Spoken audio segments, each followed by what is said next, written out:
बिस्मिल्लाहिर्रहमानिर्रहीम, अस्सलाम वालेकुम। मीडिया रिपोर्ट्स ये दावा कर रही हैं कि नवंबर के बाद से अब जाकर इजराइल ने सीज फायर को ब्रेक करके लेबनान के कैपिटल बेरूत में एक बिल्डिंग पर बॉम्ब गिराकर उसको पूरी तरीके से डिस्ट्रॉय कर दिया है।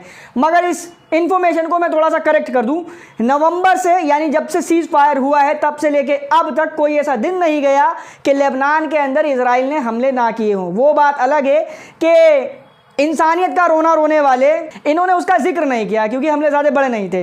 अब बिल्डिंग पे हमला किया है, हज़ारों किलो का बॉम्ब गिराया है तो न्यूज़ में सुर्खियों में आई है।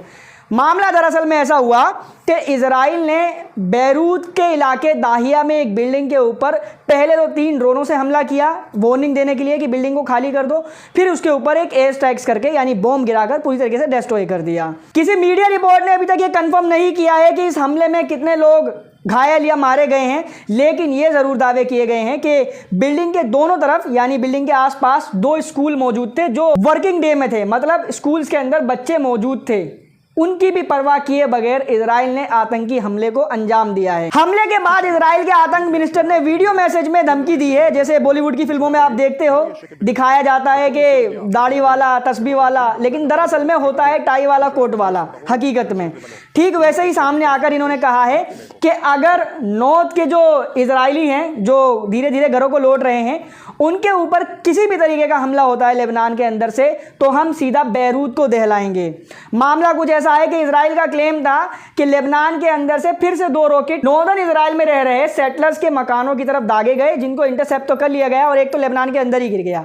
उसके बावजूद भी जवाब देने के लिए, मतलब सामने वाले को डराने के लिए इन्होंने इतना बड़ा हमला किया है। और लेबनान की गवर्नमेंट को इन्होंने धमकी देते हुए ये कहा कि अगर तुम सीज फायर को बरकरार नहीं रखोगे तो हम तुमसे रखवाएंगे, तुम पर बड़े बड़े हमले करके। मैंने आपसे कहा था कि इजराइल की तरफ से लेबनान में रोज हमले हो, कोई दिक्कत नहीं है, लेकिन जैसे ही वहां से एक पत्थर भी उड़कर आएगा तो ये बन जाएंगे इनोसेंट, दुनिया के सताए हुए, फिर इंटरनेशनल कम्युनिटी को यूज करके ये लेबनान के ऊपर हमलावर होंगे। लेकिन यहां पर अच्छी बात ये रही कि इस बार जो पंगा है वो लेबनान के ग्रुप हिजबुल्लाह से नहीं बल्कि लेबनान की ऑफिशियल गवर्नमेंट जोसेफ आउन और नवाब सलाम की सरकार से है। अब आपको मैं ये भी बताता चलूं कि नवंबर में जो सीज फायर हुआ था लेबनान और इजराइल के बीच में, उसमें कई सारे देशों ने पार्टिसिपेट किया था, जिसमें मेन था फ्रांस। अब बात आई फ्रांस की गाज पर तो फ्रांस भी इजराइल पर भड़क गया। फ्रांस ने इजराइल को खरी खोटी सुनाते हुए कहा कि लेबनान के ऊपर यह हमला किसी भी तरीके से एक्सेप्ट नहीं किया जाएगा क्योंकि इसके पीछे कोई वैलिड वजह नहीं थी। और दरअसल में यही स्ट्रेटेजी है लेबनान के ग्रुप हिजबुल्लाह की।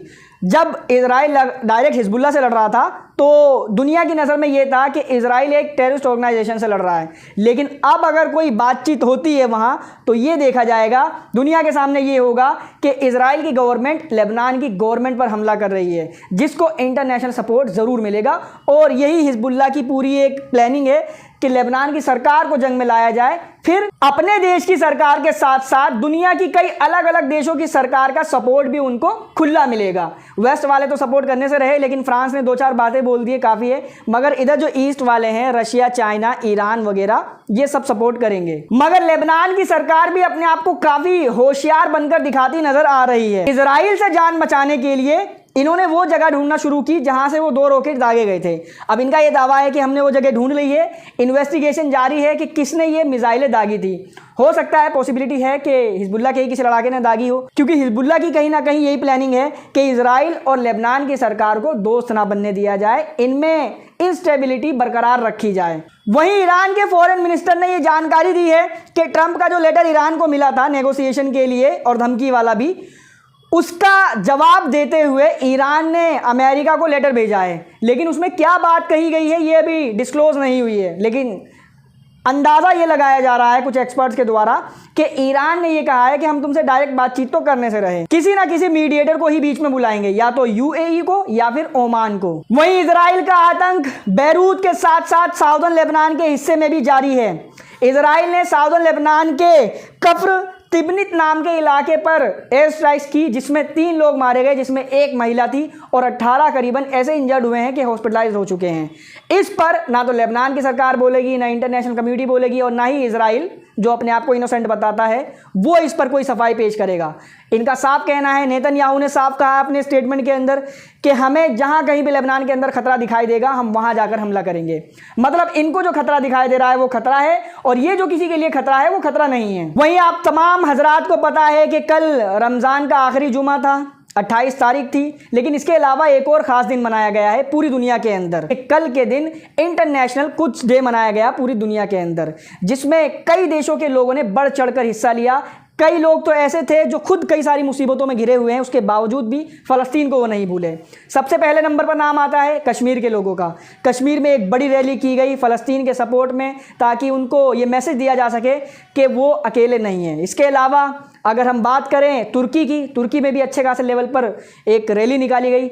हमारे देश भारत में कश्मीर के साथ साथ मुंबई में भी रैली निकाली गई। लेकिन सबसे ज़्यादा ज़ोरदार तरीके से जो मैसेज दिया गया फ़लस्तीन के लोगों को वो ऑफकोर्स ईरान और यमन की तरफ से। यमन के साना के अंदर लाखों लोग इकट्ठे हुए, जिसमें बड़ी बात यह थी कि अमेरिका से भी कुछ बड़े बड़े सोशल मीडिया इन्फ्लुएंसर जो नेटिव अमेरिकन है, ये नहीं कि वो लोग जो इंडिया से इलीगल तरीके से अमेरिका गए फिर वहां से यमन गए, अमेरिका के नेटिव लोग, जिसमें सबसे बड़ा नाम है जैक्सन हिंकल का, ये तमाम लोग यमन में पहुंचे। इन्होंने फ़लस्तीन के लिए रैलियां निकाली। इसके अलावा सबसे ज़्यादा लोग जो इकट्ठे हुए वो हुए ईरान के अंदर। ईरान का कैपिटल तेहरान हो, इस्फहान हो, खुरासान हो या हो कुर्दिस्तान, तमाम जगहों पर ईरान के लोगों ने निकलकर दिल खोलकर फ़लस्तीन के सपोर्ट में रैलियां निकाली हैं। कुछ और भी अरब देश ऐसे हैं जहां पर फ़लस्तीन के लिए रैलियां निकाली गई हैं, लेकिन फ़र्क इनमें यह है कि जितनी भी जगहों पर रैली निकाली गई है फ़लस्तीन के लिए वो सिर्फ रैली थी, लेकिन यमन और ईरान के अंदर जो रैली निकाली गई है